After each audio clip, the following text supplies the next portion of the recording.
এবার বোধহয় সিরিজটা সার্থক হবে, এসাদের ভাগ হবে না। রবিবার দিন যেহেতু মাসির বাড়ি গিয়েছিলাম তাই বাড়িতে চিকেন হয়নি, সেই জন্য মা পরের দিন মানে সোমবার দিন রাত্রেবেলায় হঠাৎ করে চিকেন বিরিয়ানি রান্না করল। মায়ের হাতের প্রত্যেকটা রান্নাই অপূর্ব সুন্দর হয়, আর এই চিকেন বিরিয়ানি সে তো আর বলতেই হবে না, যে কোনো বড় বড় রেস্টুরেন্টের থেকেও বেশি সুন্দর।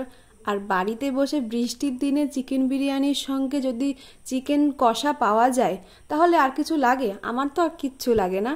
এই ঘরোয়া স্টাইলের মায়ের হাতে তৈরি চিকেন বিরিয়ানির রেসিপি আমি কাল বিকাল ঠিক 4টের সময় তোমাদের সঙ্গে শেয়ার করব, তো স্টে টিউনড। তো চলো এবার খেয়ে দেখি যে চিকেনটা কেমন হয়েছে। প্রথমে একটা হোলসাম বাইট নেব, যার জন্য আমাদের প্রয়োজন একটু আলু আর ওই চিকেন থেকে একটু চিকেন, তার সঙ্গে একটু পেঁয়াজ আর একটু শসা, ব্যাস। আর যদি তুমি মনে চাও একটু গ্রেভিও নিতে পারো, তাহলে টেস্টটা আরও এনহ্যান্স হবে। তো চলো এবার খেয়ে নেওয়া যাক। আহা হা, এ যেন স্বর্গ শান্তি, সত্যি এর সাথে ভাগ হবে না। তো আজকের জন্য এটুকুই।